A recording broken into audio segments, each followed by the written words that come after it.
a presença de todos os que estão neste webinar e também, muito em particular, em nome da AmCham, da Câmara de Comércio Americana em Portugal, esta parceria que estabelecemos com a IBM para ter um evento deste nível, desta qualidade, não só através do keynote speaker, que é o Sam Lightstone, que é o Chief Technology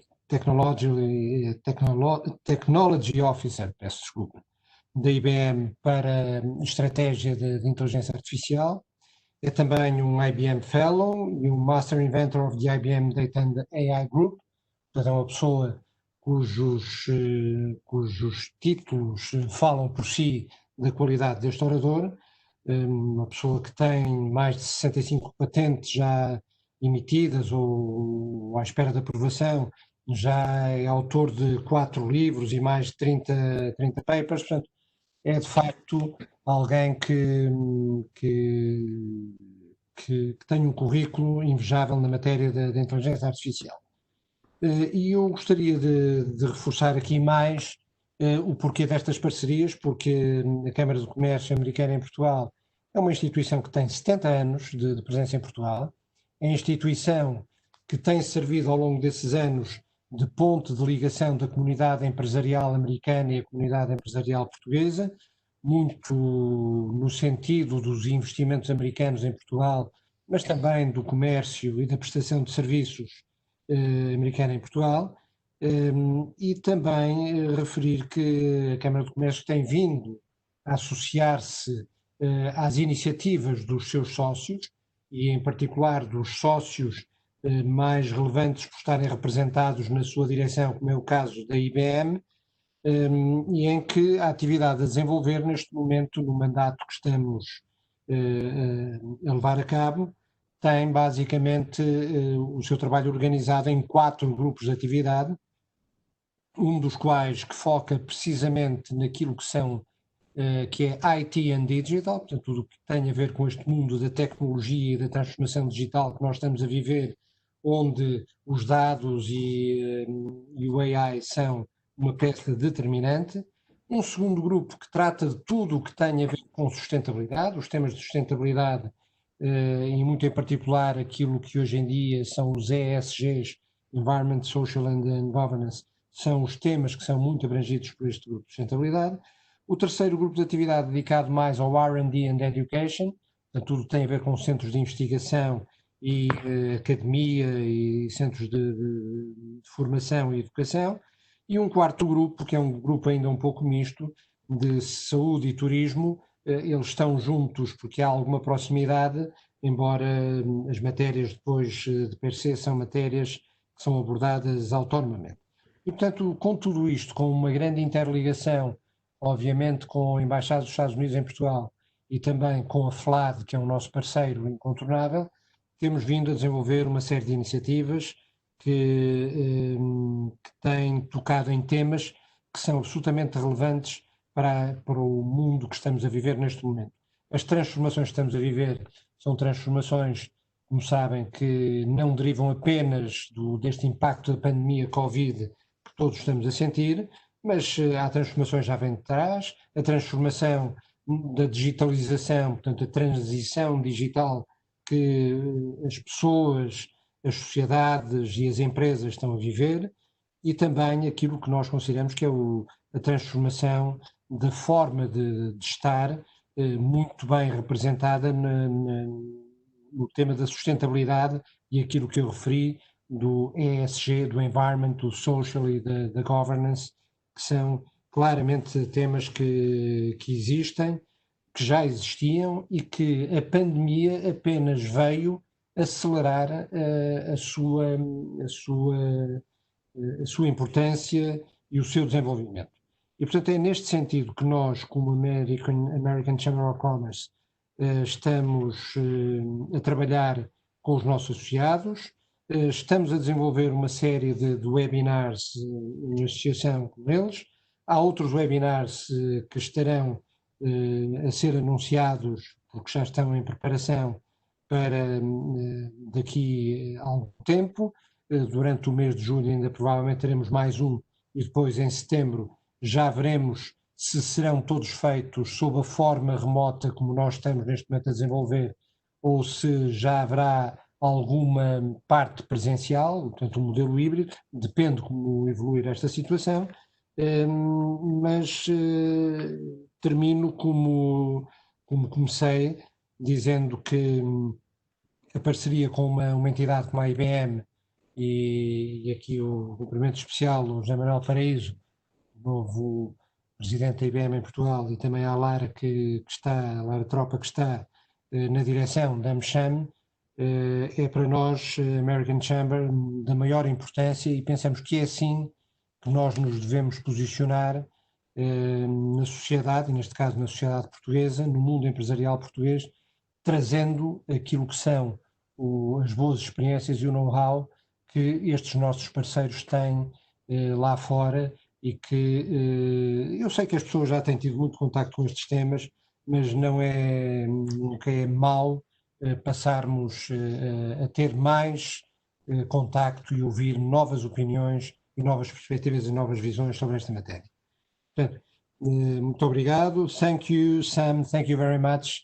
I made a small introduction about your resume and about your background. I'm sure that I was not exhaustive at all. So we are keen to listen to what you are going to tell us. So eu acho que neste momento eu vou passar a palavra ao José Manuel Paraíso. António, muito obrigado.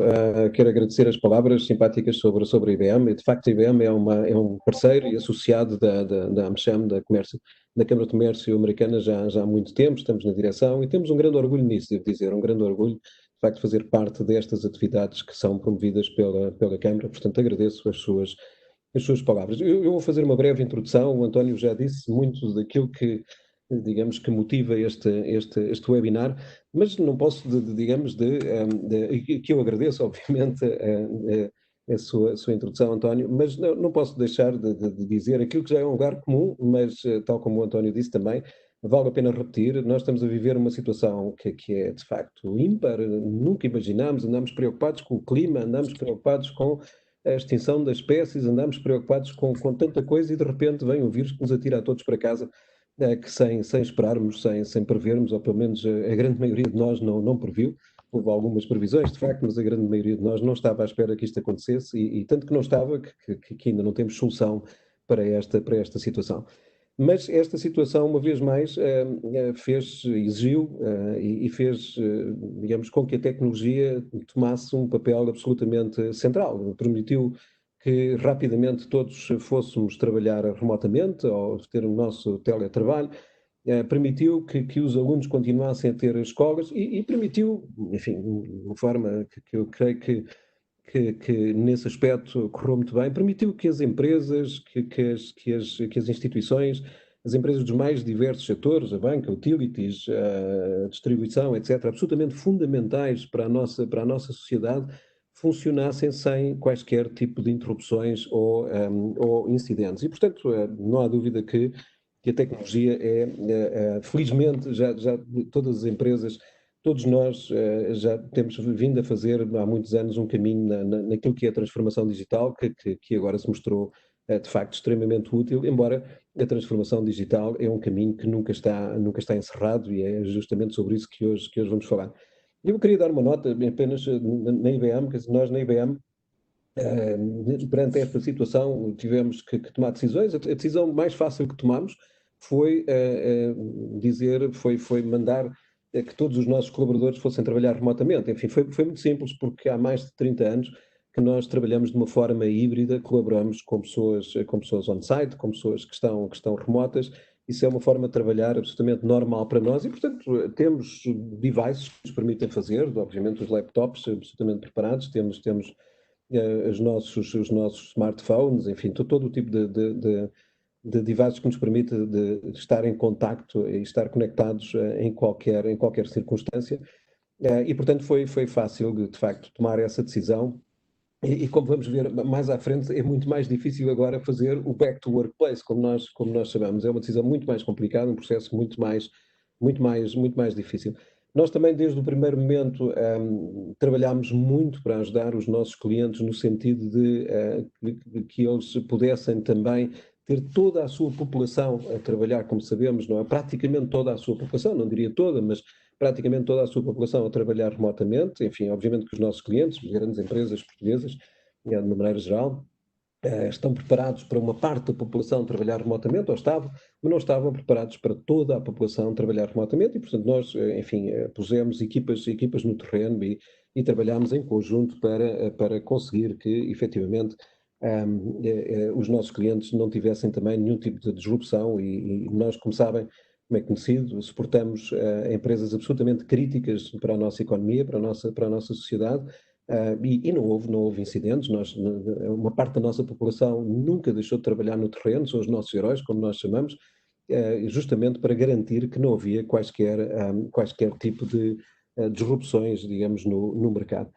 Esta pandemia, uma vez mais, não é? Quer dizer, enfim, refletindo um pouco, está-nos a acelerar a transformação digital, não é? Quer dizer, que é um processo que já tinha acontecido, e que realmente há aqui alguns fatores que emergem.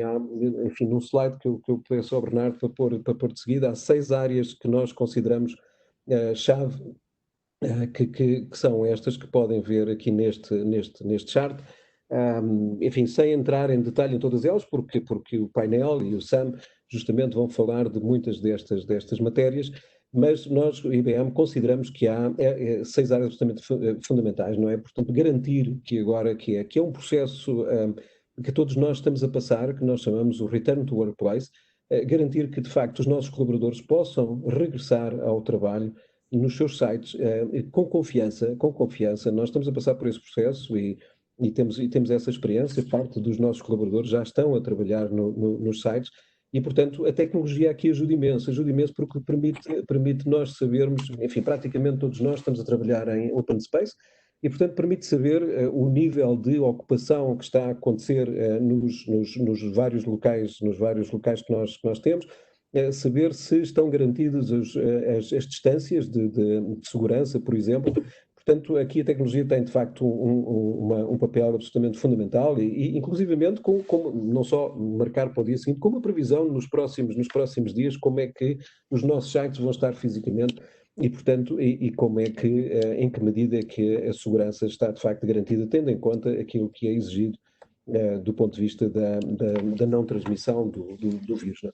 Outro aspecto que nos parece absolutamente fundamental, não é novo, mas é bom. Como sabem, a IBM é pioneira numa tecnologia Watson, que é pioneira na tecnologia de inteligência artificial, e, portanto, aquilo que é, digamos, o engagement com os clientes, ou seja, os clientes dos nossos clientes, não é? Os canais digitais, e, portanto, fazer o engagement através de canais não assistidos já é algo que as empresas vêm a trabalhar há muito tempo, mas que agora vai ter nesta nova realidade, mais outro lugar comum que agora se utiliza, não é? A nova normalidade, que ninguém sabe exatamente o que é que vai ser, mas aquilo que sabemos, aquilo que pelo menos que nós na IBM prevemos, é que os canais não assistidos, ou seja, a forma de todos nós, os cidadãos, utilizadores, os clientes das mais variadas empresas, utilities, bancas, o que for, e das instituições públicas, sabemos que vamos ter uma tendência para utilizar de uma forma mais intensa esses canais digitais. E, portanto, é extremamente importante que as empresas tenham uma maior resiliência nesses canais, por um lado, mas é muito importante também que esses canais utilizem aquilo que são, de facto, os dados que existem disponíveis para poder personalizar a interação com os seus clientes que utilizam esses canais, uma vez que, como sabemos, a presença, digamos, a utilização dos canais físicos, enfim, a interação pessoal permite, digamos, uma customização mais fácil do que estes canais digitais e, portanto, é realmente importante conseguir utilizar os dados de inteligência artificial que está associada a estes canais. Não quero demorar muito, portanto vou tentar resumir. A resiliência, a continuidade do negócio é absolutamente fundamental, enfim, havendo, digamos, a necessidade das empresas estarem sempre ligadas, completamente disponíveis para os seus clientes, portanto é um aspecto absolutamente fundamental, a resiliência dos sistemas. O supply chain tem-se falado muito sobre isto, daria um webinar, eu creio que daria um webinar, todo o tema do supply chain, não só nas suas características que têm mais que ver com os aspectos tecnológicos que eu vou referir, mas também, obviamente, toda a questão geopolítica que está associada a este tema. Eu aqui gostava de referir, digamos, duas tecnologias que estão associadas ao supply chain, nomeadamente o blockchain e mais uma vez, a inteligência artificial. Depois, obviamente, que as empresas vão ter que ser, todas elas, mais ágeis e mais eficientes, porque tudo isto se vai tornar cada vez mais imprevisível, portanto, portanto as empresas têm que se tornar, têm que ser ágeis, têm que saber responder rapidamente aos choques que a economia vai trazendo e à mudança de hábitos das pessoas que resultam de situações como esta e todas as consequências que isto poderá ter e que nós ainda não sabemos. E, finalmente, do ponto de vista daquilo que nós acreditamos que é importante, realmente é a segurança. A segurança é absolutamente fundamental, a segurança cibernética é absolutamente fundamental para garantir que, de facto, podemos interagir de uma forma remota, de uma forma virtual, entre nós e com as empresas, sendo que essa interação e a proteção dos nossos dados está garantida com a segurança. Agora, a questão que se põe também é se, de facto, digamos, se estamos realmente preparados para utilizar, digamos, aquilo que são os dados que se costuma dizer que é o novo recurso natural. E a verdade é que aquilo que nós entendemos é que não estamos ainda totalmente preparados, portanto, de facto os dados só podem ser, digamos, crescentemente potenciados se utilizarmos tecnologias de cloud, com as funções que estão disponíveis na cloud, no sentido de poder responder a picos e poder utilizar toda a tecnologia, digamos, que a cloud tem disponível e que as empresas de IT disponibilizam de facto dessa forma. E depois os dados, quer dizer, ter muitos dados, mas não ter capacidade de os analisar, também não serve para muito. E, portanto, a única forma de o conseguir é realmente utilizando a inteligência artificial. Nós acreditamos na IBM e, aliás, o nosso novo CEO, que foi recentemente nomeado em abril deste ano, o Arvind Krishna, ele diz que as empresas que vão ter sucesso no futuro são aquelas que conseguirem ter, de facto, um roadmap para se tornarem empresas cognitivas. E empresas cognitivas são, de facto, aquelas que utilizam os dados na cloud e utilizam, de facto, a inteligência artificial para analisar estes dados. Nós vamos ouvir de seguida o Sam, o António Martins da Costa já o apresentou melhor do que eu o faria, devo dizer, e eu agradeço a forma como o apresentou, e de seguida vamos ter um painel que eu considero muitíssimo interessante, vai ser moderado pela Lara, a minha colega Lara, e vamos ter 3 empresas portuguesas de diferentes setores, mas que já iniciaram um caminho extremamente interessante para digamos, para aquilo que é, e que estamos a ver aqui neste chart, para aquilo que é a automação dos processos, que é também um aspecto absolutamente fundamental, digamos, no futuro das empresas e para responder, enfim, a todas estas situações que acabo de referir. Mas, portanto, estava eu a dizer, vamos ter um painel com 3 empresas portuguesas, que é o Banco Montepio, a Lusa e a Germano Sousa, que são empresas que de facto já iniciaram esta jornada para se tornarem cada vez mais empresas cognitivas, utilizando a inteligência artificial e toda a automação de processos. Now, Sam, welcome, very welcome. I hope you and your family are doing well. We have already the privilege that have you in Lisbon at that time physically, now virtually. So many thanks to participate and to collaborate with us in this webinar. And now it's up to you, Sam. Please, you can start. Thank you very much.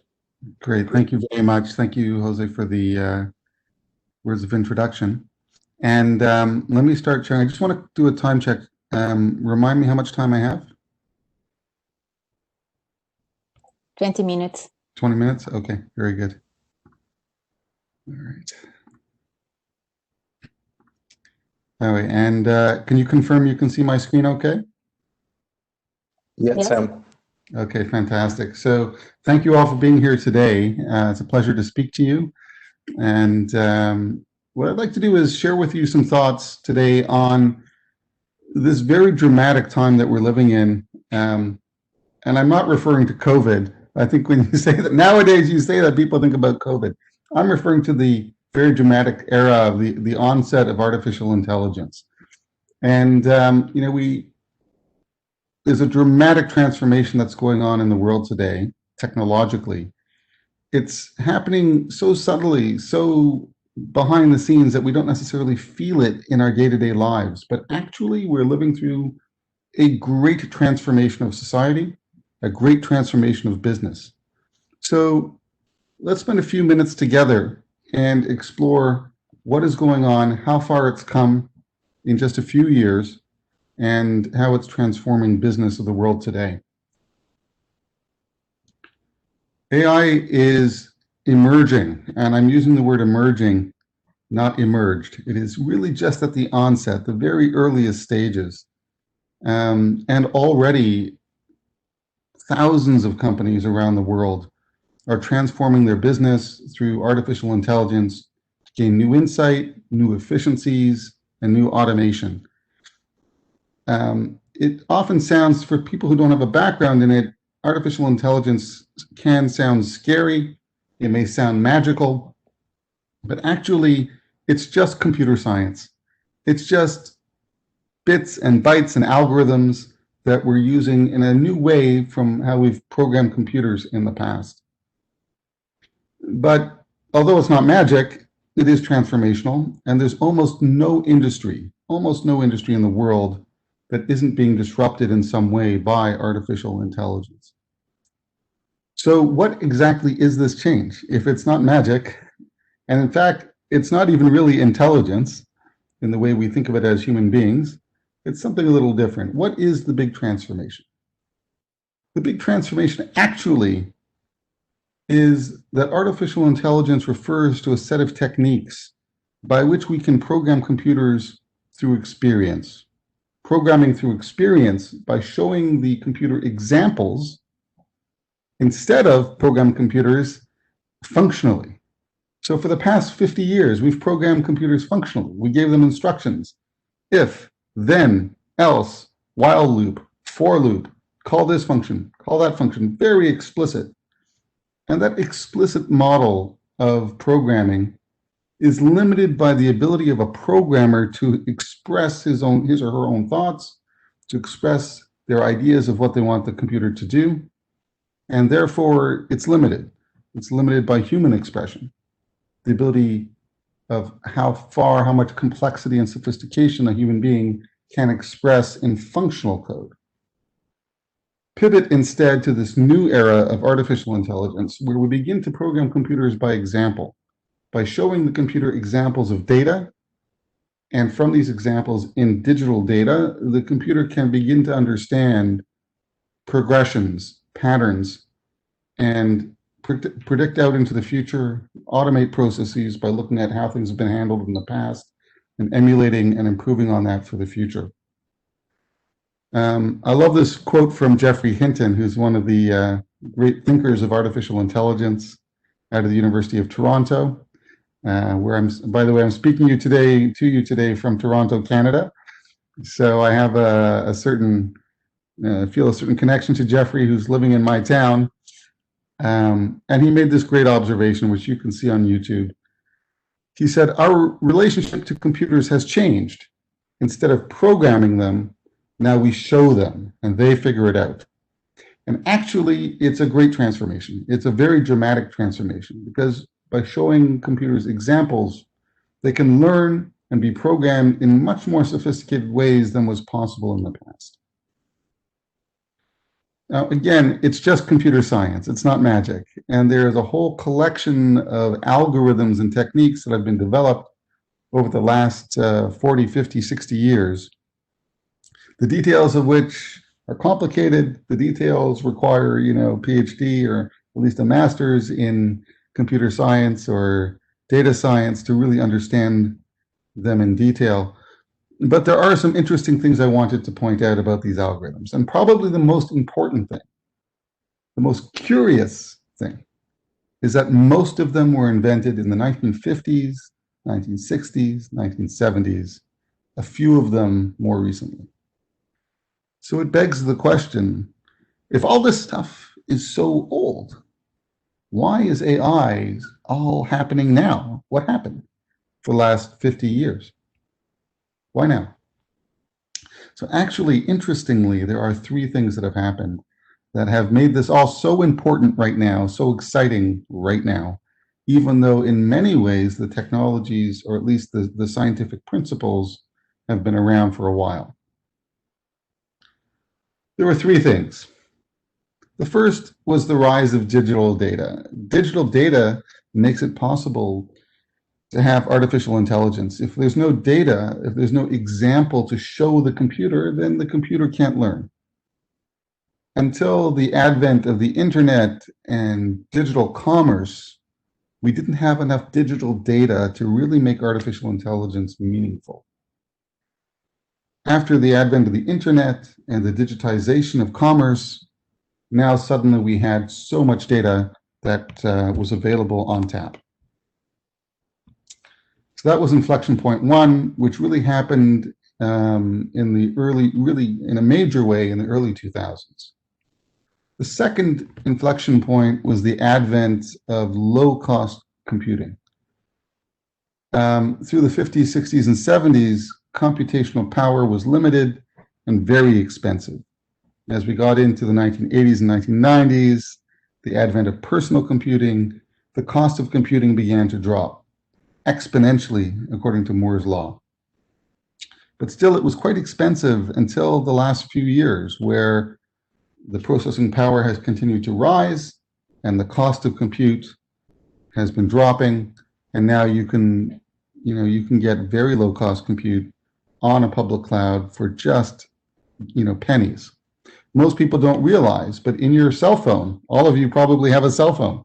Your cell phone is more powerful, measured in gigaflops, billions of floating point operations per second. It is more powerful than the supercomputer that beat Garry Kasparov at chess in 1997 and filled a room. Your cell phone is more powerful than that, because between 1997 and today, the processing power has grown exponentially. So we're all walking around with supercomputers in the palm of our hand. And the third inflection point happened in 2012, when a research team out of the University of Toronto under Geoffrey Hinton developed a new artificial intelligence technique for image analytics, a technique to identify photos, a collection of photos, and to assess what is inside of each of the photos. Actually a very difficult problem in computer science. And when they did that in 2012, and they had this breakthrough, all of a sudden, every research group in the world, every computer science department at every university in the world stopped and said, whoa, what just happened? Amazing.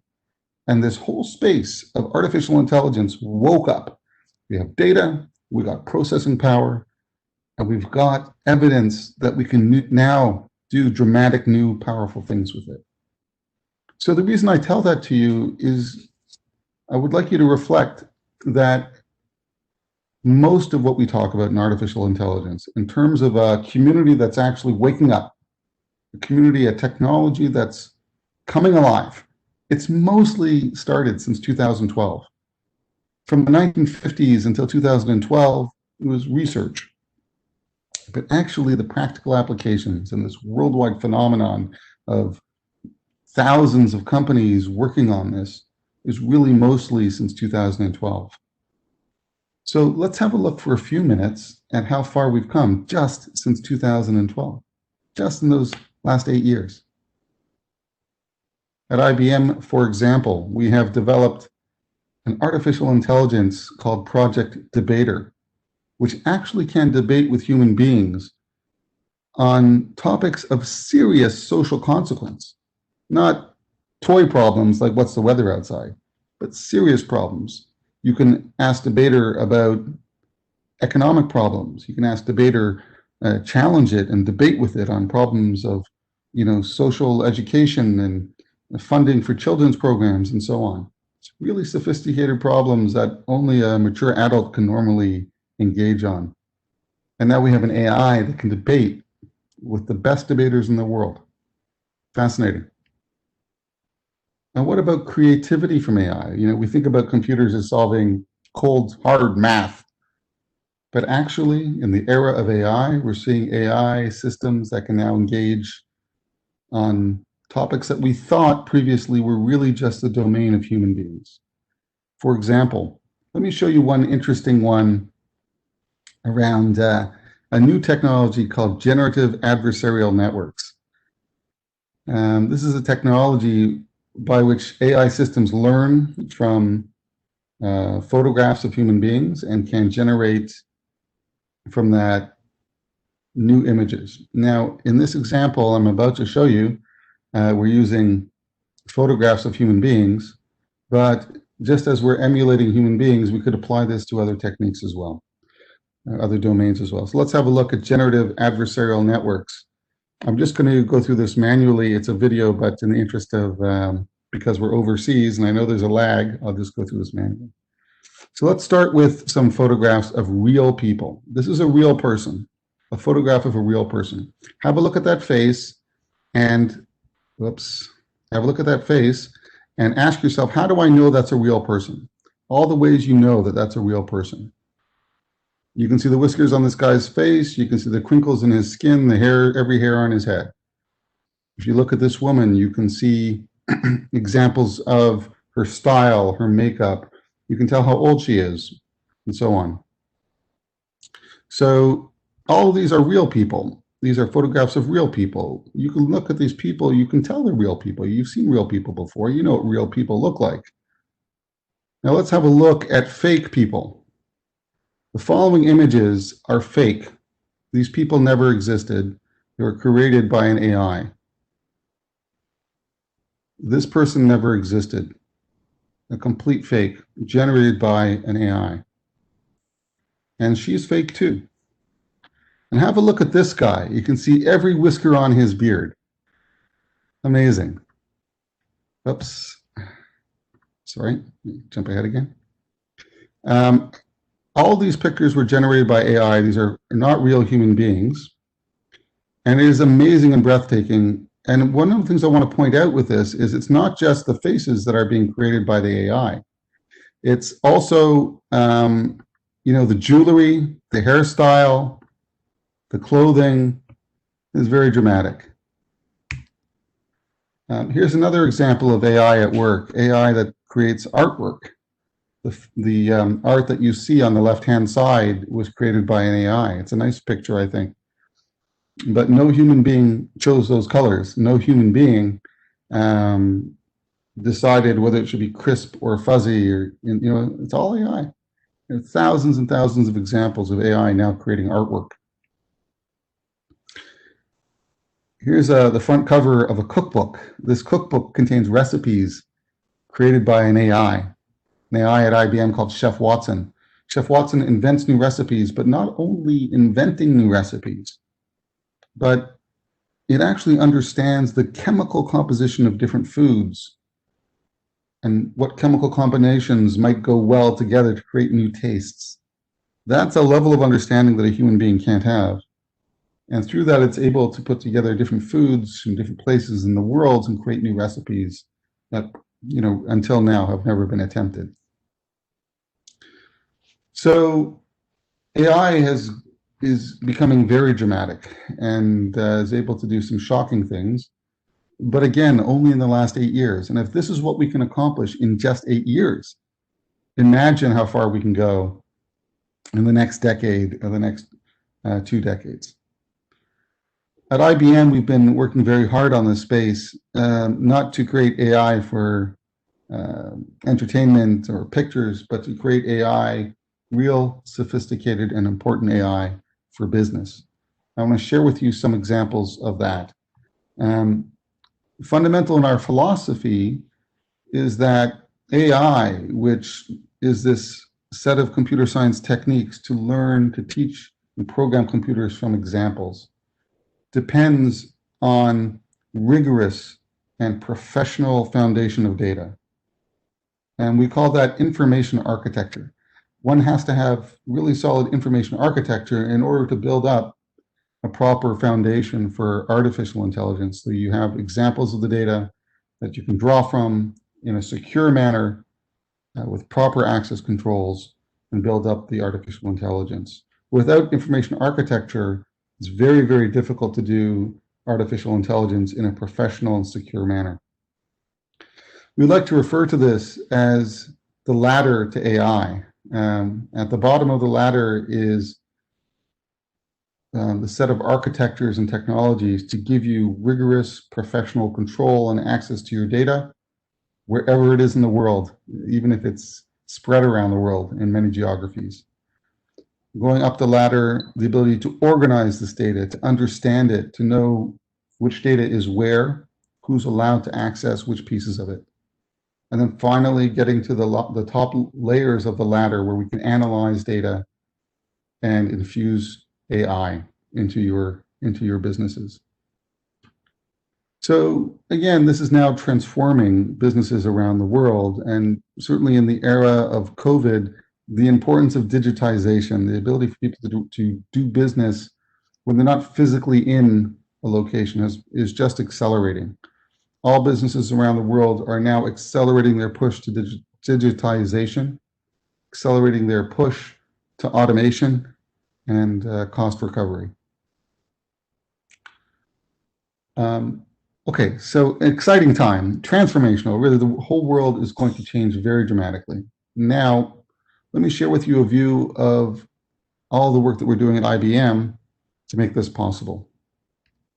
At the foundational layer, we've been developing a rich set of tools and technologies to allow people to build AI, fundamentally drawing on the most impressive, most popular open source packages in the world to make that possible.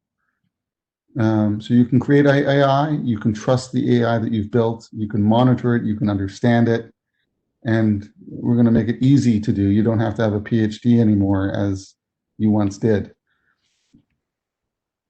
Above that layer, we have a set of AI building blocks for which we're offering pre-configured, pre-trained AI to understand natural language, to classify language, speech, and do translations, and video analytics as well. Moving up the stack, we are building AI to help automate business. To automate business automation, in particular, very importantly, what we call RPA, robotic process automation, which is the actual automation of AI in your business, RPA, very important. And also the ability to automate your admin, your IT admin, the management of computer systems themselves, AI for computers, not just AI for human beings. And then finally, above all that, a really rich ecosystem of solutions to solve business problems, for analyzing documents, optimizing human resources and talent, customer care interfaces, manufacturing, health, advertising, supply chain assets, financial technologies, AI financial technologies to detect and squash fraud, and supply chain optimization for logistics. So a truly profound portfolio, and we're excited about this portfolio because really we don't believe there's any other company who has this range.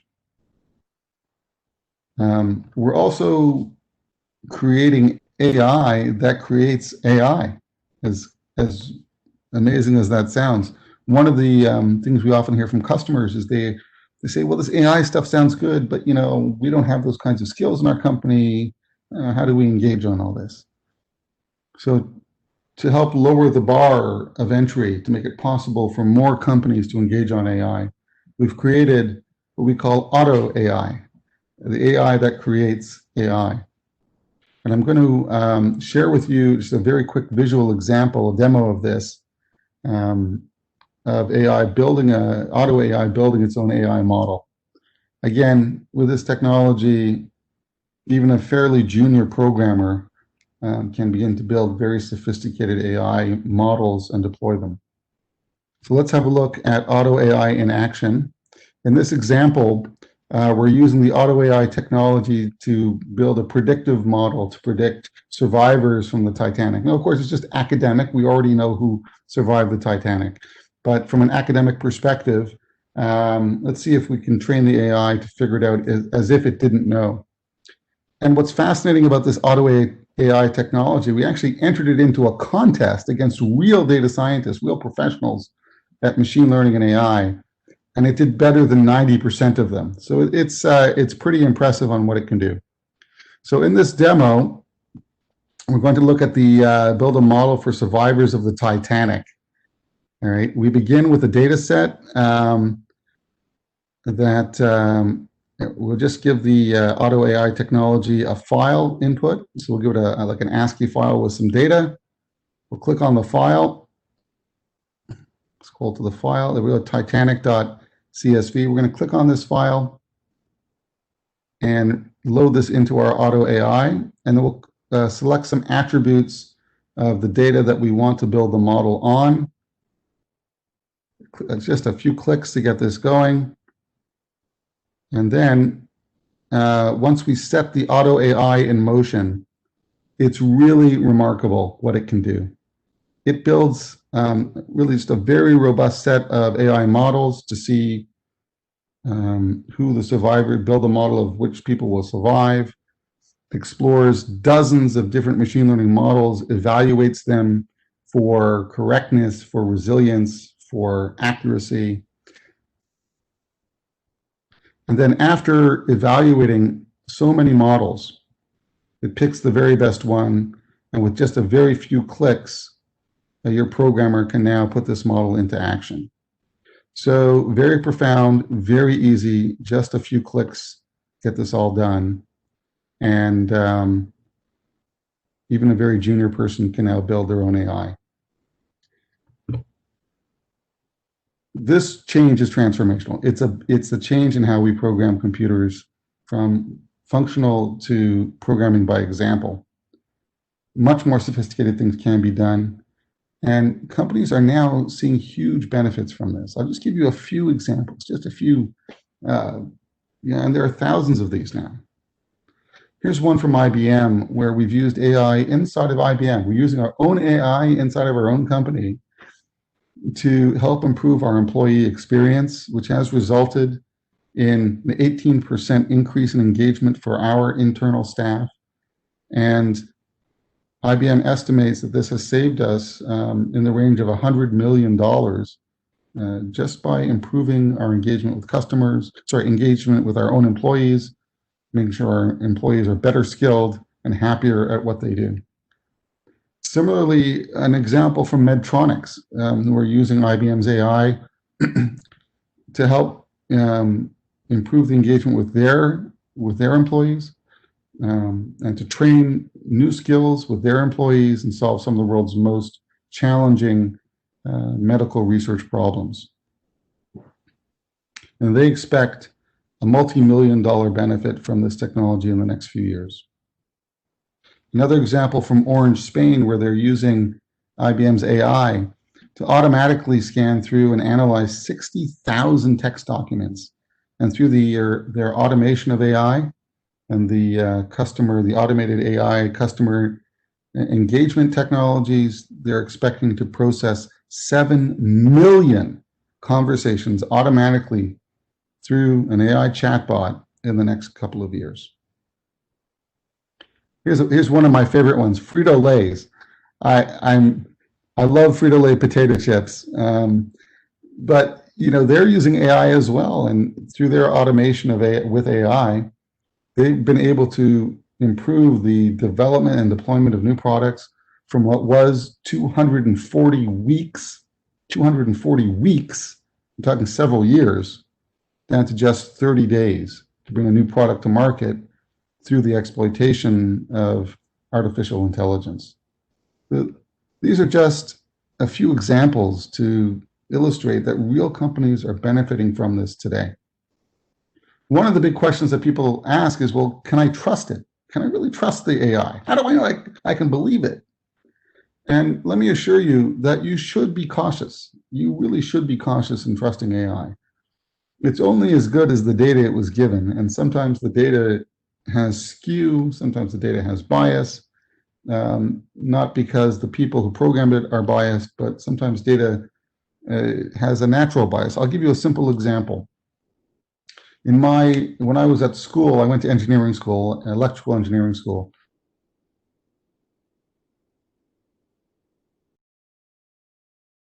So there was a gender bias in that population. If we were to build a machine learning model based on my classmates, it would have a gender bias.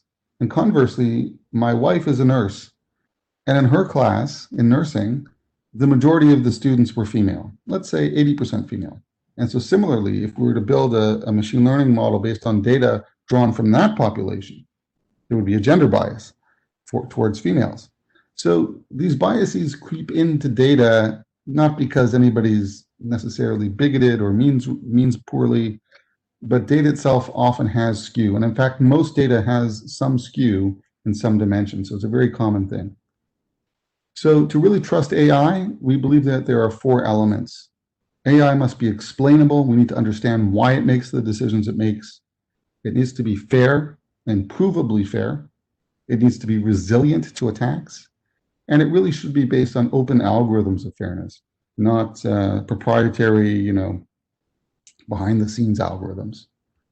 So to help that at IBM, we've been developing in our research labs and contributing back to the open community in open source the algorithms for robustness, for fairness and explainability to give us robust governance and transparency and trustworthiness of AI. I think it's one of the great contributions of IBM right now, actually, and completely selfless. There's nothing in it for us other than to help make the world a more trustworthy and safer place. Just to conclude, one of the questions I'm often asked is AI going to take all of our jobs? All this automation, it's just going to, sounds like it's going to be very capable and take away jobs. Isn't that kind of scary? And don't we have enough unemployment problems with COVID and so on? So actually, it's a serious question. And actually, I've come to the conclusion that we should not be worried about it. And let me show you some real data, some actual data that I think can give us all some hope. Here's some information that I plotted for you, looking at the unemployment rate in the United States from January 1948 until October 2019. Okay, this is before COVID, but still, if you look at the unemployment rate in America over the last 71 years, interestingly, it does go up and down, but basically, it's hovering around 5.7% unemployment over the last 71 years. And in fact, in 1948, the unemployment rate was 3.6% in America. And in October of 2019, a few months ago, the unemployment rate in America was just 3.6%. Now, what's interesting about that is, think about it. Think about what happened between 1948 and 2019. All the advances in technology, all the advances in automation, all the advances in digitization and computers and internet and satellite technology. You cannot compare the world today to the world of 71 years ago, right? And yet, despite all that automation, and despite the fact that automation has only increased, we're automating faster and faster every year. Even so, the unemployment rate really didn't change very much. And so what does this all mean? It means that unemployment is not dramatically affected by automation. In fact, automation really just spurs the economy. And while it may eliminate jobs in some areas, so for example, the chainsaw eliminated a lot of lumberjack jobs, right? There's a lot fewer people who are lumberjacks today than there were 70 years ago because of the chainsaw. But new jobs were created elsewhere. So this is the change that we are about to experience over the next few decades with AI. There will be jobs eliminated, but there'll be just as many, if not more, that are likely to be created in other domains. That is the pattern of what we've seen over the last 71 years, that automation creates at least as many new jobs as the ones that it replaces. So I think that's an optimistic note and one that should give us all hope in this brand new era. So thank you for joining me today. I hope you found this interesting. And I just want to end with a comment that at IBM, we're really here to work with you, with the companies of the world, wherever you may be, to help you embrace this new journey into AI, this transformational journey, whether it's with our consulting teams or our collaborative development with you, or what we call co-development with our IBM Garage infrastructure, where we actually co-create with you on projects. We're here to help you in this new journey and embrace AI. Thank you very much for joining today, and thanks for having me. Thank you. Thank you, Sam.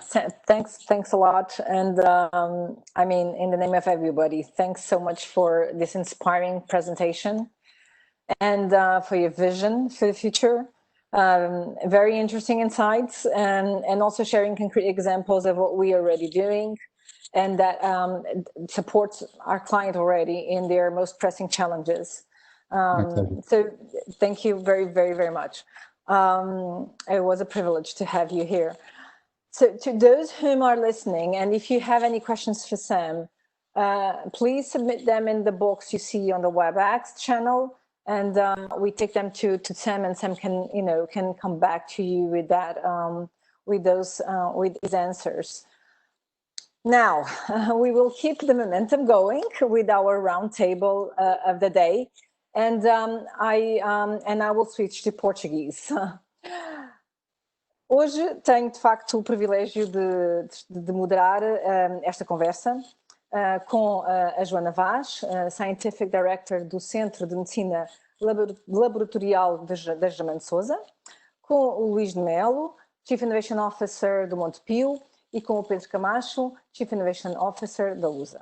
Sejam muito bem-vindos e, mais uma vez, muito obrigada por terem aceito participar neste webcast de hoje. Como vimos, de facto, o tema do AI e da automação, e agora mais premente da aceleração, está na agenda do dia.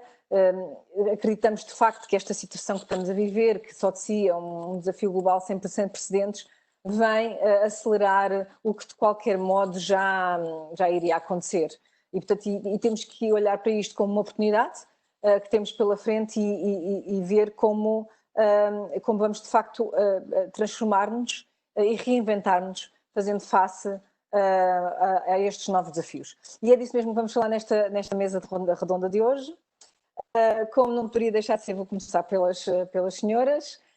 Joana, mais uma vez muito obrigada, e aqui estamos nós também mais uma vez a falar através de um webcast, que ao invés de estarmos a fazer presencialmente, que eu acho que até teria muito mais graça, mas enfim, também tem as suas vantagens estarmos em um webcast, mas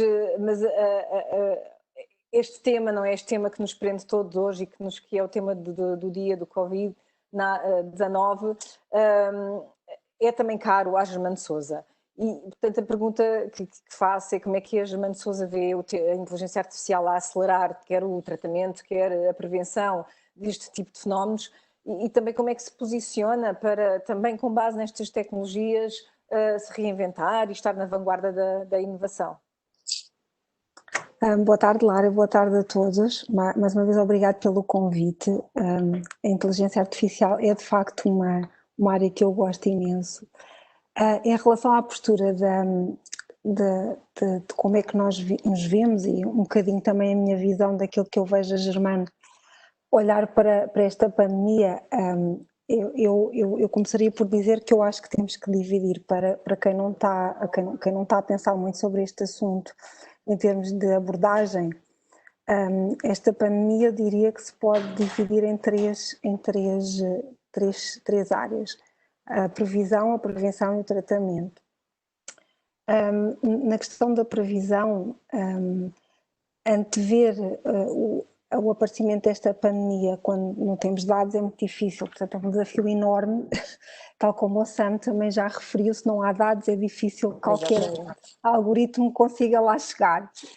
Prever uma segunda onda da pandemia, já a coisa começa, eu diria, a ser diferente, porque já começamos a acumular muitos dados do mundo inteiro e já estamos há meses, infelizmente, nesta onda da pandemia, portanto, acho que já é possível, acho que muitos grupos pelo mundo fora estão a trabalhar nesse sentido, mas também, tal como a Sam também já referiu, não é possível que haja uma boa previsão se de facto os dados e a forma como eles são organizados, portanto a tal estrutura, a arquitetura da informação e a maneira como eles também são disponibilizados à comunidade científica não for feita de uma maneira correta, porque não há nem os algoritmos mais convencionais, machine learning, nem os mais agora sofisticados da AI, poderão fazer milagres se isso não existir. Portanto, essa é um pouco, e é um bocadinho a postura também que a Germana tenta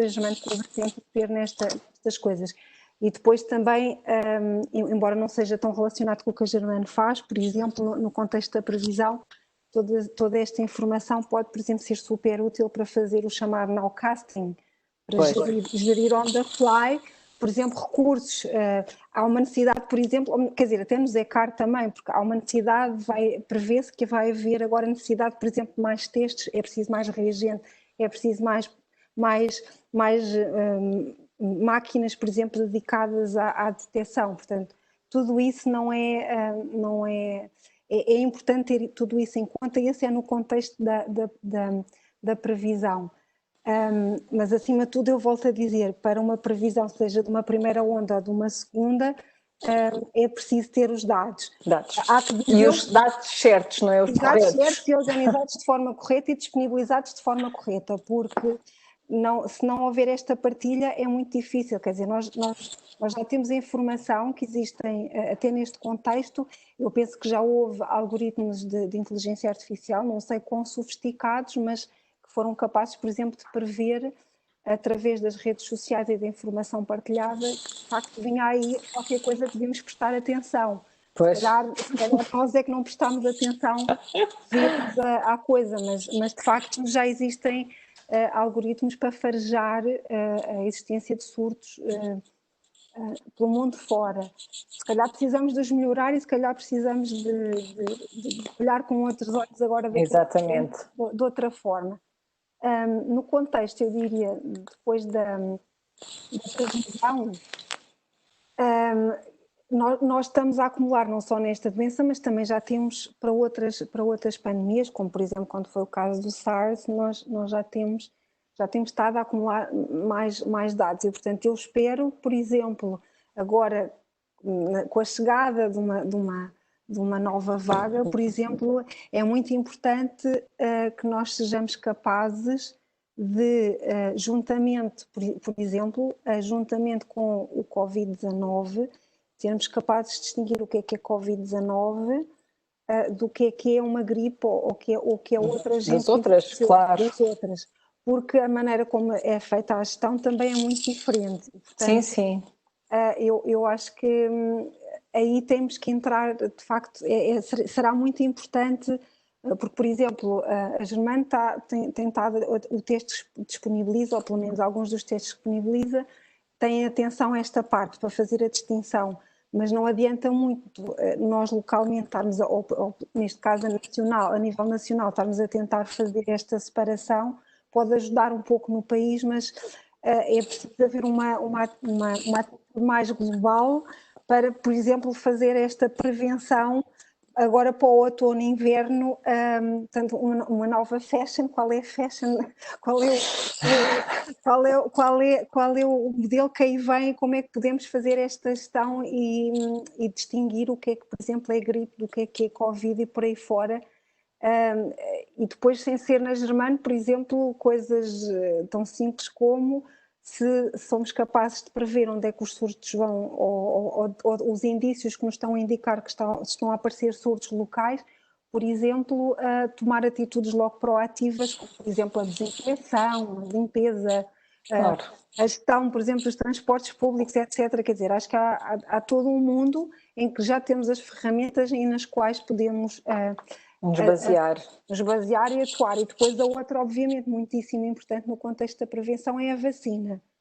A Germano, obviamente, não está a participar no contexto do desenvolvimento de uma vacina, mas o desenvolvimento de vacinas é uma área, ou de medicamentos, é uma área que está subejamente a utilizar a inteligência artificial e todos os recursos que estão disponíveis já para... Sim, nós estamos inclusive em consórcio a nível mundial. Exato. Com a disponibilizar superpower do Watson trabalho, também. não no desenvolvimento das vacinas, mas eu já trabalho há muitos anos na área das ciências médicas e, portanto, isto é uma área em que, de facto, nós utilizamos ou tentamos fazer recurso a este tipo de abordagens, porque precisamente sem estarmos a gastar um mundo imenso de dinheiro, desenvolver drogas completamente novas ou a fazer experiências ad infinito para detectar um epitope, por exemplo, lá está uma molécula de superfície à qual a vacina pode ser desenvolvida,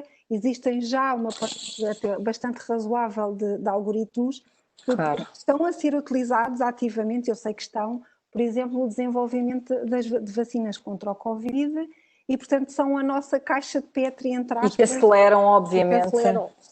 Era impossível, aliás, se nós acompanhamos alguma novidade neste campo, não é possível ter uma vacina tão rapidamente ou medicamentos alocados, o chamado redirecionamento de medicamentos que já existem, portanto estão aprovados, é só uma questão de agora ver se poderão funcionar ou não, e a inteligência artificial, de facto, nesse campo, acho que está a dar uma ajuda muito preciosa. Muito bem. Acho que deve fazer mais. E depois, no fim, temos o tratamento, mas o tratamento aplica-se, é tal como as vacinas, quer dizer, pode-se utilizar exatamente os mesmos recursos, é o mesmo tipo de abordagem. Para ser mais personalizado, para ser mais, claro, direcionado. Portanto, não há muito mais, eu acho que somos os acérrimos defensores de utilizar. Muito bem, Joana, muito obrigada. Luís, passando para si, o Montepio também tem feito, por se manter na vanguarda da inovação, quer-nos falar um bocadinho sobre a Maria e porque estamos tão próximos de um marco importante para o Montepio e também para nós? Olá, Lara, boa tarde a todos. Sim, nós achamos que, de facto, a transformação digital que o banco tem em curso e da maneira como o banco se quer posicionar como um Digital Relationship Manager, a Maria, de facto, vai ter aqui um papel fundamental neste posicionamento e a ajudar o banco a posicionar-se, de facto, aqui. E a estratégia digital do banco assenta muito até também na sua cultura e no ADN do Montepio, que é uma cultura de grande proximidade e de relação com o cliente. E por vezes, e é aí que nós, de facto, depois tentamos gerir isto da melhor maneira, o digital pode transformar-se numa barreira a essa relação.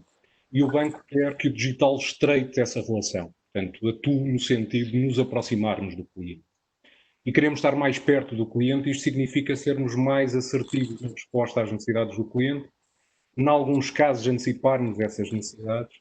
Queremos mesmo até, no limite, superar a expectativa dos clientes, e esta é a ambição que temos com a maior digitalização dos nossos serviços e da oferta que estamos a fazer. Acreditamos também que esta digitalização de jornadas só tem sucesso quando também melhoramos a experiência do cliente, quer na qualidade, quer na tempestividade da resposta. Isso significa uma simplificação grande dos processos, é verdade. Num clique, tu respondeste ao cliente e foste capaz de responder à necessidade do cliente. E se por algum motivo isso não acontece, no momento a seguir estás com o cliente. Portanto, estás a acompanhar o cliente. Sabes qual é o seu problema, sabes como é que o has de resolver, sabes gerir corretamente as expectativas do cliente. Este é o outro grande desafio no mundo digital, porque queremos que o cliente, no final do dia, tenha sempre uma happy journey com o Banco Montepio. Claro. Por isso consideramos que os aspectos relacionados com o cognitivo, com a parte de inteligência artificial, são os que mais participam para este conceito de proximidade com o cliente, com o engagement com o cliente. E os que mais participam para uma melhor experiência / satisfação do cliente como consequência. A aplicação da robotização nas jornadas digitais contribuirá também de forma significativa para esta resposta de melhor qualidade e de uma resposta mais célere ao cliente, bem como permitirá acompanhar o cliente ao longo de jornadas digitais, e aqui é onde eu acho que podemos fazer a diferença, respondendo on the fly às dúvidas e problemas que o cliente possa sentir no curso da jornada. Portanto, não há nenhum gap temporal, conseguimos de facto, com o cliente à distância, porque não está com o banco, ou com as pessoas do banco perante ele, mas sempre um acompanhamento, e o banco está sempre presente com o cliente. A inteligência artificial vai, de facto, no nosso entender, permitir ao banco perceber melhor o cliente, atender melhor às suas necessidades e servi-lo melhor. É isso que queremos no final do dia. E com isto, com tudo isto, estreitarmos a relação com o cliente e aumentar a sua satisfação. Olha, e são estes os cenários onde a Maria, o nosso grande robô com capacidades cognitivas, vai, de facto, auxiliar o banco. Eu aqui reforço aquilo que o Sam disse. Achamos que, de facto, não há aqui uma questão de força de trabalho, há aqui, de facto, um alavancar das capacidades que os nossos gestores comerciais terão, há um alavancar da nossa força de back-office, dos nossos analistas de risco, de marketing e de compliance.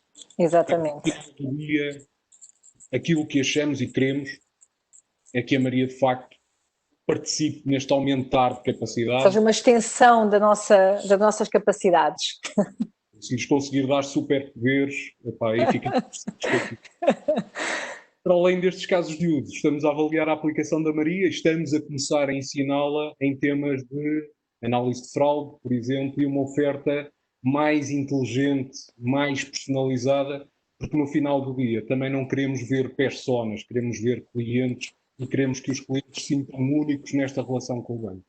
Portanto, e é isto que a Maria vai fazer, vai arrancar a muito breve trecho num caso de uso de atendimento ao cliente através do nosso contact center, vai perceber qual é a intenção que o cliente tem, em alguns casos vai já resolver a situação e, portanto, aquilo que vai acontecer é que o cliente se vai sentir atendido mais rapidamente. Noutros casos vai conseguir dirigir o cliente para a pessoa certa, porque percebeu claramente a intenção e, portanto, vai dirigi-lo para a melhor pessoa, para a pessoa que melhor o vai atender. Outra coisa que o banco vai ter, e que não tinha até hoje, é claramente a capacidade de ter um atendimento a breve trecho, 24 horas, 7 dias por semana. Portanto, isto é aquilo onde nos queremos posicionar e onde achamos que claramente a Maria nos vai começar a ajudar, mas eu não tenho dúvida nenhuma que vai chegar bem mais longe e vai permitir ao banco outras capacidades a curto e médio prazo. Boa, excelente, muito bem. Obrigada, Luís. Temos que experimentar a Maria rapidamente. Pedro, passando aqui agora ao Pedro da Lusa. Pedro, também na Lusa importa cada vez mais ir ao encontro das escolhas dos nossos clientes, não é? Isto acaba por ser... são de setores diferentes, mas acabamos por ter sempre um único foco, não é? Os nossos clientes. E, portanto, há que adaptar os conteúdos à forma como cada um os consome, e isto não é nada fácil também nos mídias.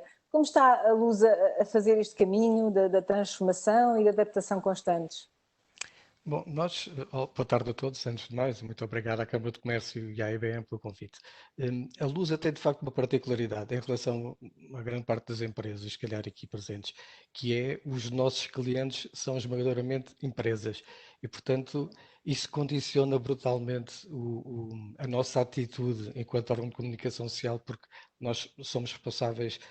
As pessoas não têm muita essa noção, mas nós somos responsáveis sensivelmente por 90% da informação que é produzida em Portugal por todos os órgãos de comunicação social.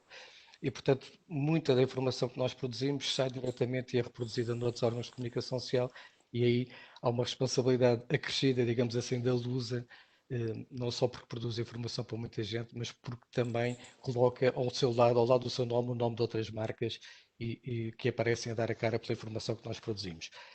E isso condiciona-nos de alguma forma naquilo que fazemos e determina um bocadinho a forma como o fazemos. Mas temos de trabalhar, temos de dar vários passos em termos de automação e de inteligência artificial. Aliás, nós não vamos ter uma Maria, mas se as coisas correrem bem, podemos ter a nossa Lusa também, e com a ajuda da IBM, um destes dias já fizemos um primeiro teste de conceito, uma primeira prova de conceito, que aliás correu extraordinariamente bem e num prazo extremamente curto, rapidíssimo, e portanto já tivemos interação de voz com máquina, portanto, com reconhecimento de voz e com capacidade de diálogo e de entendimento com algum grau de complexidade daquilo que era pedido. Portanto, respondia a pedidos de notícias e a pedidos de notícias específicas sobre determinadas áreas, etc. E em português?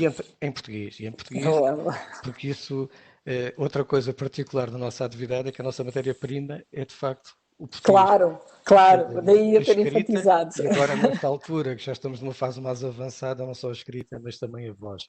E sempre em português. E isso, de facto, é também uma mais-valia, acho eu, transversal para o país, porque, de facto, não há muito pouca produção de inteligência artificial baseada em português. Mas, quer dizer, uma das maneiras, um dos principais dificuldades que existem na introdução de novas tecnologias nas empresas, sobretudo nas áreas de automação, tem a ver com o próprio ambiente interno da empresa, com a própria força de trabalho que existe na empresa. Eu tenho uma vantagem relativa em relação a isso, é o facto de ser jornalista. Portanto, eu não sou engenheiro, não sou da área tecnológica, eu fui toda a minha vida jornalista, ainda continuo a ser, porque tenho carteira profissional, mas neste momento estou com estas funções de diretor de inovação.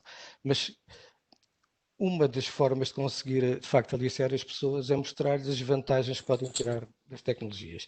E acho eu que um dos passos importantes que nós demos foi desenvolvemos uma coisa que chamamos INA, que é Intelligent Newsroom Assistant, que é, ao fim e ao cabo, um set de funcionalidades que ajudam ao trabalho jornalístico. E uma delas, que foi de facto revolucionária e que abriu caminho à aceitação da automação, foi a possibilidade de transcrição automática. O que para um jornalista é um sonho, é ver um sonho realizado, é não ter que gravar entrevistas, não ter que fazer a transcrição das entrevistas, que é de facto um trabalho particularmente chato. E portanto, nós temos de facto esse pequeno set de ferramentas na Luz a funcionar, faz transcrição, faz tradução, faz identificação automática de pessoas, de entidades, locais, datas, etc. Estamos a trabalhar numa série dessas coisas e tem também outra funcionalidade muito importante, que é a produção semi-automática de legendas para vídeos, que é uma ferramenta também muito útil no sentido em que se perde muito tempo a olhar para uma entrevista, fazer seleção dos segmentos que queremos dessa entrevista e depois dá-los para fazer podcast, por exemplo. Pois, interessante. E nós vendemos também serviço de voz, ou seja, a Lusa não faz só texto, a Lusa vende texto, vende som e vende fotografia e vende vídeo. E vende vídeo também para televisão. Portanto, produzimos todos nesses portos todos. E, de facto, esse foi um desbloqueador importante no sentido de que as pessoas viram ali, ok, está aqui assim uma coisa que, de facto, faz todo o sentido, é uma ferramenta, esta sim já tinha um grau de inteligência artificial com alguma complexidade, mas também temos produção automática de notícias, ou semi-automática no caso, porque para nós o automatismo absoluto não existe. Exigimos sempre que haja uma visualização final e uma edição final feita, nem que seja para dizer ok, por um editor, mas temos também a produção automática de notícias, nomeadamente na abertura e fecho de bolsa. Aquilo que referi há bocadinho da experiência que fizemos com a IBM e que acabou por ficar em banho-maria não foi tanto com o confinamento, mas é com o confinamento do orçamento da Lusa. Todos os anos acontece, não é? Porque a Lusa, enquanto empresa com capital maioritariamente público, acaba por estar submetida a uma série de regras da administração pública e uma delas é a dependência dos orçamentos de Estado e, portanto, ia seguir do Decreto-Lei de Execução Orçamental e depois a seguir os vistos do Tribunal de Contas e vistos do Ministério das Finanças, etc. e tal. Acabamos de ter os orçamentos sempre muito tarde, o que nos condiciona bastante a nossa atividade anual. Mas estava eu a dizer, esse projeto é super importante e acho eu que é bastante estruturante, porque acredito que, de facto, o comando de voz vai ser... os comandos de voz e a interação entre pessoas e máquinas através de voz vai ser de facto uma marca estruturante nos próximos tempos. Mas utilizamos ainda a inteligência artificial na análise semântica de textos com outra finalidade muito importante para nós também, que é a da classificação dos textos, por temas, ou por pessoas, ou por datas, ou por locais, para podermos segmentar a informação que temos. E um dos objetivos é, quando tivermos de facto essa área bastante afinada, conseguimos reclassificar todo o nosso arquivo, que são 12 milhões e qualquer coisa de conteúdos, já mais ou menos classificados, e portanto isso para nós é um património muito valioso, sobretudo do ponto de vista não só histórico, mas também... Sem dúvida, é um acervo muito importante, claro. É um acervo bastante importante mesmo do ponto de vista económico. Depois, por último, temos também uma área muito importante, um projeto muito importante, estamos agora a desenvolver, numa área que é também muito importante e muito transversal e importante para todos nós, digamos assim, que é o combate às fake news. Nós temos um projeto que assenta em vários pilares, tem um pilar que não tem nada a ver com tecnologia, tem apenas a ver com conhecimento e com... passar informação às pessoas e ensiná-las, tentar ensiná-las a olhar para a informação e a consumir informação, e saberem ter um olhar crítico sobre a informação que consomem e saberem distinguir informação noticiosa produzida por profissionais de jornalismo ou por órgãos de comunicação social e a outra informação a que acedem, nomeadamente nas redes sociais. E um dos problemas que nós vimos hoje é que há muita gente que não consegue distinguir uma coisa da outra. São tudo notícias. Tudo o que consomem através da internet são notícias e, portanto, não têm, de facto, essa capacidade de distinção. E muitas vezes... pessoas oriundas de níveis socioeconómicos surpreendentemente altos, mas continuam a ter essa capacidade de distinguir uma coisa da outra.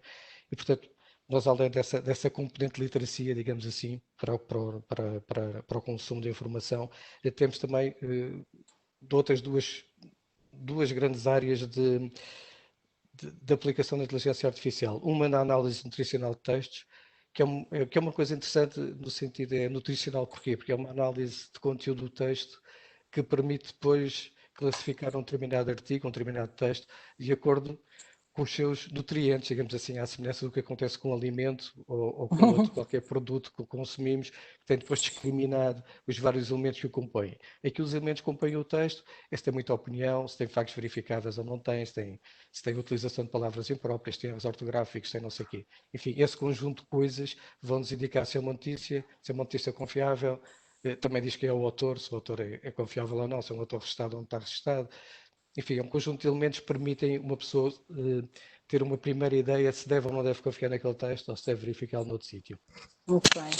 E depois temos ainda um conjunto de ferramentas para detectar de forma precoce o surgimento de fenómenos virais, aqui não virais do ponto de vista da saúde pública, como é que estamos a viver agora, embora também acho que poderia funcionar nessa área, porque a partir do momento em que se começam a detectar informações sobre qualquer tipo de doença que começa a aparecer no sítio, como é dada nas redes sociais, era suposto detectar essa informação.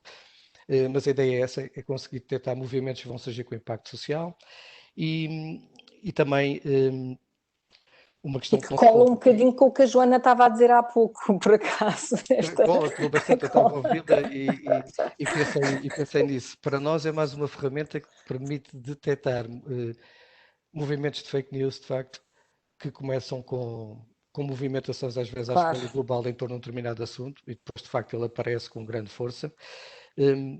Mas também nos permite detectar assuntos de interesse puramente jornalístico e, portanto, começar a reparar que há qualquer fenómeno de desemprego ou uma coisa qualquer que começa a ganhar expressão na sociedade e, portanto, vai ser um problema.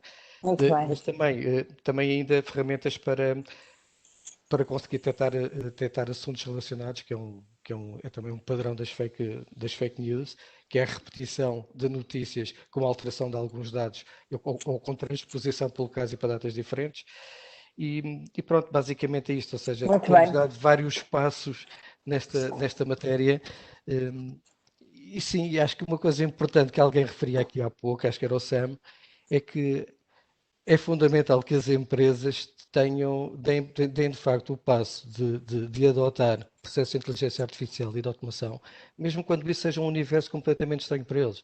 porque é estranho para uma empresa, não será estranho para as empresas que são contratadas e contactadas e que podem ajudar a resolver esses problemas e podem dar os primeiros passos. E Pedro, e agora falando, como pegou logo já nesse tema, eu se calhar, como tinha mais uma pergunta para si, e assim faço já, começo já por si, porque está exatamente a pegar na pergunta que eu lhe ia fazer, que é aquela expectativa que se gera, que eu sei que provavelmente todos têm aqui, a Joana de certeza que também, aliás já falámos sobre isto várias vezes, e o Luís certamente, que é aquela expectativa que todos nós temos quando estamos a iniciar-nos nestes temas de novas tecnologias, de inteligência artificial, de automação, que as coisas aconteçam agora e já, e que haja resultados rápidos e que o return on investment, que o retorno do investimento das nossas empresas seja logo evidente e que a gente consiga apresentá-lo junto das administrações e por aí fora.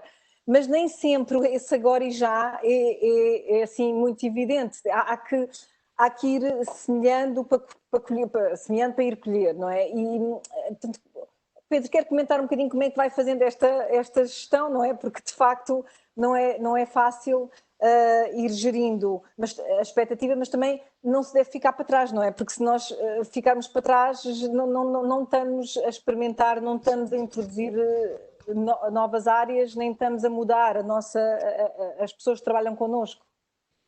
Pois, aliás, eu não sei se estou muito de acordo com a visão otimista do Sam, que não vai existir grande impacto no emprego nos tempos próximos. Eu acho que, de facto, há coisas bastante diferentes nos tempos em que vivemos, nomeadamente a velocidade a que se operam as mudanças e, portanto, a falta de tempo que as sociedades têm para acompanhar as mudanças tecnológicas. Acho que é uma marca bastante diferente dos nossos tempos. Mas isso estava a referir a dificuldade de gerir as expectativas criadas nas empresas, e nomeadamente junto da gestão das empresas. De facto, é necessário, é uma aprendizagem que é preciso passar e que é necessária. E acho que uma das formas de conseguir ir gerindo esse processo é, ao mesmo tempo que têm processos de longo prazo, como por exemplo, neste momento tem um que vai durar 2 anos, antes de mostrar qualquer coisa, é simultaneamente ter outros em que se consegue mostrar alguns resultados num espaço mais curto. E creio que é uma coisa tem que estar a par da outra. Ou seja, não se pode apenas estar a desenvolver projetos que são grandes promessas, com grandes revoluções e com coisas extraordinárias e que nunca resultam em nada. Ou seja, as pessoas têm essa sensação, ok, estou sempre a ouvir falar nisso, mas não vejo nada. É preciso ir mostrando algumas coisas de vez em quando e ter projetos de escala diferente. E uma coisa que eu também, aliás, e se calhar também é o meu trabalho, como aliás eu vi convosco, no projeto que fiz convosco IBM, que é dividir um projeto em várias partes e de facto ter várias etapas em que primeiro se faz pequenos, a prova, como dizemos, pequenos quick wins, em que se prova que o modelo é funcional, depois se alarga mais um bocadinho e se prova que é possível ter um padrão mais complexo, ir um bocadinho mais além e depois vai para o projeto final. E acho que esse também é uma boa forma de conseguir ter o apoio, digamos assim, da gestão, e muitas vezes o apoio não é da gestão, o problema muitas vezes nem está na gestão, o problema muitas vezes está nos próprios trabalhadores das empresas, que nunca mais veem as coisas acontecer. E às vezes os próprios também têm expectativa que aconteça. Eu não sei se, enfim, se os jornalistas têm mais informação, são um bocadinho diferentes dos outros, às vezes são diferentes, é mais difícil do que fácil. Pronto, mas era isso, obrigado. Muito obrigada, Pedro. Luís, agora vou fazer a volta ao contrário, não é? Já comecei a fazer a volta ao contrário. Luís, neste momento, portanto, inédito que nós estamos a viver, ainda queria lhe perguntar aqui, de entre os muitos desafios que certamente o Montepio tem pela frente, que o Luís tem pela frente, que oportunidades também antevê e que queira partilhar connosco? Eu acho, Lara, que, vamos lá ver, ao mesmo tempo, o tema da pandemia veio de facto acelerar um conjunto de tendências que nós vínhamos a assistir e elas aceleraram brutalmente nos últimos meses e acelerar também porque ajudaram-nos a quebrar algumas barreiras, nomeadamente algumas barreiras até de algum preconceito na relação do cliente com o banco, deixou de ser uma relação tão próxima por canais assistidos, nomeadamente o balcão, para canais não assistidos, como os nossos home banking, os apps, por aí fora. Mas, basicamente, eu acho que a oportunidade é, por aqui, tentarmos, e até como já disse e na onda daquilo que estava a dizer, Eu acho que aqui o que temos que fazer, e estes novos conceitos que a transformação digital nos está a habilitar, desde a maior facilidade de integração com terceiras partes, ao maior conhecimento do cliente, a maior simplificação dos processos, e isto apesar das molduras regulamentares e de compliance cada vez mais exigentes, mas com os quais nós temos que aprender a viver, eu acho que vão permitir que o cliente atribua maior valor ao banco, ou melhor dizendo, maior valor até à relação com o banco e confiar no banco. Isto seria, de facto, o cúmulo daquilo que nós poderíamos querer atingir, mas eu acho que a oportunidade se abre. E confiar no banco, porque o banco sabe estar, mais uma vez repetindo, se calhar, sabe estar com o cliente proativamente em momentos-chave da sua vida, sem ser intrusivo. Esta também é a questão e é a barreira que nós podemos ter aqui. Mas eu acho que também podemos ajudar a alavancar um conjunto de outros serviços, até não bancários. Claramente o banco, nesta perspectiva de integração com outros serviços, pode ajudar a alavancá-los, para uma entrega de valor até mais efetiva e mais completa ao cliente, seja ele particular ou corporate, e quebrar barreiras, melhorar a experiência do cliente e eu acho que potencialmente ajudar a criar e a entregar valor mais rapidamente. Portanto, acho que há aqui um conjunto de oportunidades grandes que se abre com toda esta transformação digital. E é isto, quer dizer, desde as questões de integração ao maior consumo e à maior capacidade de termos, ou que temos, ou que vamos ter, de trabalhar dados, mesmo com as molduras regulamentares que temos portanto, em prática, e é saber explorar isto agora para entregar este maior valor ao cliente. Muito bem, exatamente. E é um trabalho árduo e que ainda dá muito pano para manga. Muito obrigada, Luís. Joana, termino consigo, fazendo-lhe a pergunta que realmente também está juntinho ao coração. Portanto, olhando aqui para a terapêutica baseada no genoma, e ainda no outro dia falávamos sobre o Watson for Genomics, que a Germano Sousa conhece bem. Onde acha que vamos conseguir chegar na próxima década? Assim? Então, é assim, eu sou muito apologista, aliás, eu acho que nasci com o gene da tecnologia e das inovações, acho que deve haver uma coisa qualquer e, portanto, eu acho que o Sam também já referiu um bocadinho, nós hoje em dia, ele já abordou um bocadinho este tema que eu vou abordar. Nós agora nas questões do Covid, nós estamos a usar uma data de abordagens que na realidade, por exemplo, na questão do genoma e na área da genética e da genómica, nós já conhecemos há muitos anos, ou pelo menos já começámos a usar há muitos anos. E uma área que é muito cara, porque tem sido a área também onde eu tenho trabalhado mais, tem sido a área da oncologia. E na oncogenómica há uma coisa que é uma palavra, um chavão, não é? Que agora é muito utilizado, que é a oncologia de precisão. E, portanto, o estudar o genoma e usar a inteligência artificial em relação ao que fazemos e ao que sabemos com o genoma, na realidade é entrar, nós só conseguimos fazer medicina de precisão se usarmos a informação o mais corretamente possível e o mais adequada a cada indivíduo. E, portanto, no diagnóstico genético é um facto que eu acho que os algoritmos de inteligência artificial, uns mais sofisticados, outros menos sofisticados, eu posso assim de repente lembrar-me, por exemplo, na Germano, eu diria que até já usamos recurso no contexto da genética, não estou a falar até em todas as outras coisas, porque eles usam, nas cadeias usam também algoritmos desses, mas na cadeia da genética, ou no laboratório de genética e na genómica, de facto eu diria que existem já uma série de coisas em que nós estamos a utilizar a inteligência artificial, portanto não é uma coisa de futuro, é uma coisa de agora, já estamos a usar agora.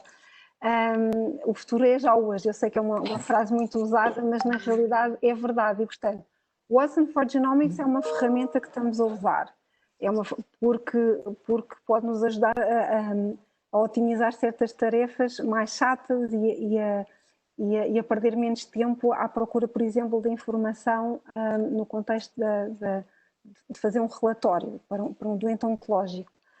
Mas depois também utilizamos para outro tipo de kits, também usamos já ferramentas que têm recurso a algoritmos que são utilizados na base da inteligência artificial. Por exemplo, eu estou envolvida neste momento na Germano de Sousa, numa empresa que faz parte do grupo Germano de Sousa, na Ophiomics. Eu estou envolvida no desenvolvimento de um produto que está a utilizar, aliás, eu se calhar vou espreitar a vossa tool para desenvolvimento também de inteligência artificial, novos algoritmos de inteligência artificial, porque se calhar interessa-nos, precisamente porque estamos a desenvolver um produto no contexto da oncologia que precisa ter recurso a isso, hoje, já agora, neste momento. E, Muito portanto, bem. eu acho que, enfim, para mim é muito claro, estamos a usar.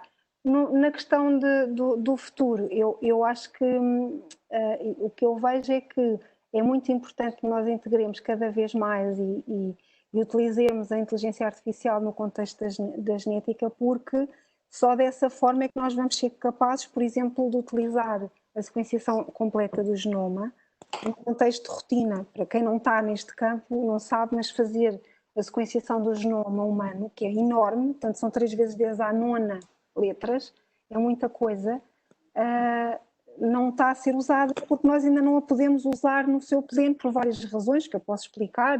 Não sabemos explicar a grande maioria da informação que obtemos, portanto não conseguimos estruturar para fazer uma recomendação, como não conseguimos também assegurar.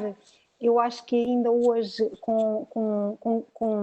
e aqui estamos a falar de segurança informática e cada vez é mais caro às pessoas a segurança dos dados pessoais e dos dados genéticos, que eu acho que vão ser mais valiosos, cada vez mais valiosos no futuro, se calhar mais do que a conta bancária. E depois também porque o acesso, se calhar, popularizar, porque também as próprias abordagens se tornam mais baratas, porque temos recursos a algoritmos de inteligência artificial, portanto isso torna mais barato a utilização da tecnologia. Por exemplo, o acesso igualitário por todos os indivíduos. Hoje já podemos fazer um genoma completo. O problema é depois o acesso à informação não ser ético, porque nem toda a gente pode ter acesso a esse recurso, porque é um recurso caro ainda. Portanto, eu acho que se conseguirmos ultrapassar o facto de guardarmos bem a informação genética de cada um e com segurança, se formos capazes de integrar essa informação de uma forma estruturada, mais uma vez, dizendo chamando a atenção ao que o Sam disse, para mim isso vem assim no topo das minhas prioridades como cientista, que é, eu não consigo fazer nada com os dados se eles não tiverem sido bem colhidos e bem organizados para trabalhar, porque não há milagres num algoritmo se as pessoas que fazem o feed não alimentam esse algoritmo, não estiverem a fazer bem. E portanto, sem essas, eu diria, 3 premissas, não consigo vislumbrar um futuro do genoma sem recurso a este tipo de capacidade computacional, sem recurso à inteligência artificial. Muito bem, Joana, muito obrigada. Eu vou aproveitar, porque já estamos assim para lá da hora, eu vou agradecer aos 3 muito rapidamente, gostei imenso, foi um privilégio tê-los connosco, Joana, Luís e Pedro. Muito obrigada à Germano de Sousa, ao Montepio, à Lusa. Vou passar a palavra ao Zé Manuel Paraíso, que fará o encerramento do webcast, mas desde já o meu muito obrigada aos 3, em nome da Câmara de Comércio Americana e em nome da IBM, por terem aceito o painel, por participar do painel e estarem comigo à conversa. Zé Manuel, passo-te a palavra. Obrigado, Lara. É difícil realmente acrescentar mais valor a esta discussão depois de tudo o que foi dito e de coisas tão interessantes que disseram, mas eu estava aqui a refletir, enfim, sobre o que é que eu poderia acrescentar mais e gostava de refletir sobre um tema que tem a ver, no fundo, com a minha experiência pessoal de há muitos anos de estar nesta indústria, e lembro-me a determinada altura que nós dizíamos que o IT, toda a tecnologia da informação era uma tool, era uma ferramenta que ajudava o negócio. Passou depois a ser um enable do negócio, no sentido em que o IT, em muitas situações, passou a ser ele próprio a base do negócio. E agora estamos a chegar a uma situação mais evoluída ainda, que é fazer o IT acaba por ser quase a própria empresa. Mas porque torna as empresas cognitivas e, portanto, digamos, a essência quase da empresa e do seu funcionamento está no IT, com a inteligência artificial, com a automação e com os dados. Acho que todos disseram coisas interessantíssimas. Eu gostava também de pegar num tema que é polémico e que o Sam introduziu e que, de alguma forma, todos vocês falaram nela, que é em que medida tudo isto, toda esta automação, inteligência artificial, tratamento de dados, vai alterar o emprego da sociedade. É um tema que eu acho que dava outro webinar, na minha opinião. O Sam mostrou dados interessantíssimos com os quais eu concordo e eu tenho participado em algumas discussões sobre isso.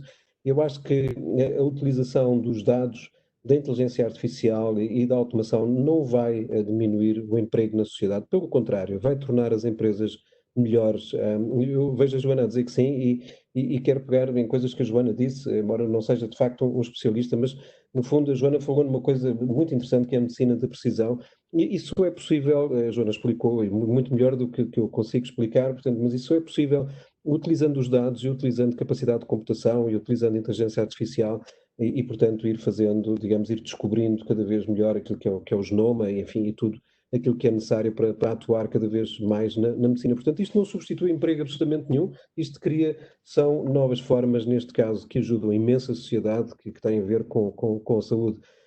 No caso da Lusa, o Pedro disse coisas muitíssimo interessantes, quer dizer, falou de um tema que eu acho que para mim é muito caro, enfim, o Pedro não utilizou esta expressão, mas eu vou utilizar, que é o sentiment analysis. O Pedro falou nas notícias, enfim, na possibilidade de rapidamente entender que uma determinada notícia se está a tornar repetitiva ou se está a tornar um pouco fashion. Isso, no fundo, é fazer a análise do sentimento daquilo que se passa na sociedade e isto, mais uma vez, também só é possível de fazer muito rapidamente se nós tivermos a capacidade de analisar o que se está a passar, digamos, as notícias que estão a sair, ter a capacidade de as tratar e de ter uma inteligência artificial que diz que, olha, isto está a acontecer, portanto, isto está-se a tornar um surto, creio que o Pedro utilizou esta expressão, portanto, isso não é possível fazer-se com um grupo de pessoas, não é, e, portanto, mais uma vez, isto também não substitui emprego absolutamente nenhum.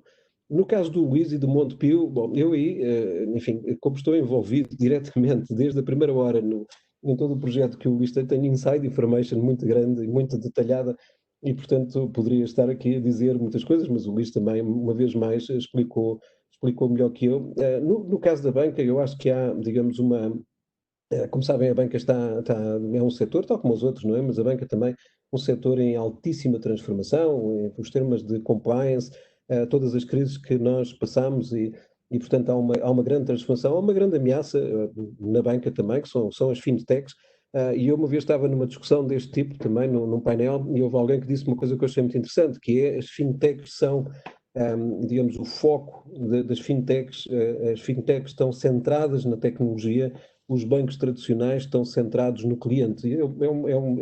Digamos, é uma imagem muitíssimo interessante. Aquilo que me parece, é a minha opinião, é que os bancos tradicionais, fazendo a sua journey to cognitive enterprise, podem ter o melhor dos dois mundos, quer dizer, ter de facto a tecnologia a potenciar o seu negócio sem deixar de estar absolutamente centrados nos clientes. E, portanto, acho que quer dizer, o conteúdo foi fantástico, mas eu diria que realmente há três aspectos, volto à minha introdução, e que o Sam também falou neles. Não há inteligência artificial sem dados. Os dados, disse a Joana, também não têm interesse nenhum se não forem devidamente tratados. Pelo contrário, se não forem devidamente tratados, podem levar a conclusões erradas e, no caso da saúde, então, é bom que isso não aconteça e, portanto, realmente a inteligência artificial é absolutamente fundamental.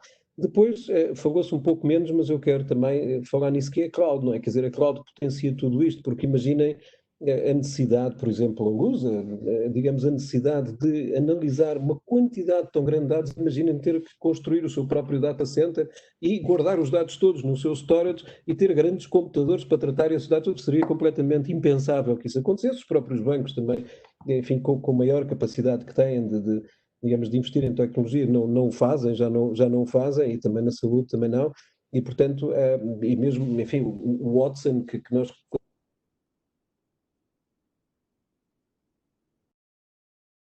O Watson já não imaginamos um computador, não é? Quer dizer, aquilo realmente é um computador, algures não sei onde, nem sei onde é que ele está, aquilo são funções que nós disponibilizamos na nossa cloud para com determinado objetivo. Portanto, eu, enfim, só gostava realmente de reforçar o agradecimento da Lara, foi fantástico aquilo que aqui nos deixaram e, enfim, aprendi várias coisas, confesso que aprendi várias coisas e que vou guardar para falar com as minhas equipas e com os meus clientes e portanto, este foi um webinar muito interessante que eu agradeço realmente e sobretudo, enfim, todo ele, o Sam introduziu também temas de facto muito interessantes e portanto, termino por agradecer uma vez mais ao António Martins da Costa, à Câmara, a Luso-Americana e finalmente, digamos, aos nossos participantes no painel e também à minha colega Lara e todos aqueles que participaram e que fizeram com que tudo isto fosse possível, todos os meus colegas que não se veem, muitos deles, mas acreditem que estão, uma série deles que estão por trás disto e que fazem estas coisas acontecer. E uma vez mais, deixa-me dizer, não são robôs, são pessoas. São pessoas que estão... Ok, então eu creio que terminamos aqui, Sim, não é? terminamos aqui. Muito obrigado obrigada. a todos e até sempre. E contem connosco, contem com o IBM para vos ajudar em tudo aquilo que pudermos ajudar e precisarem. Muito obrigado, boa tarde. Obrigada. Obrigado.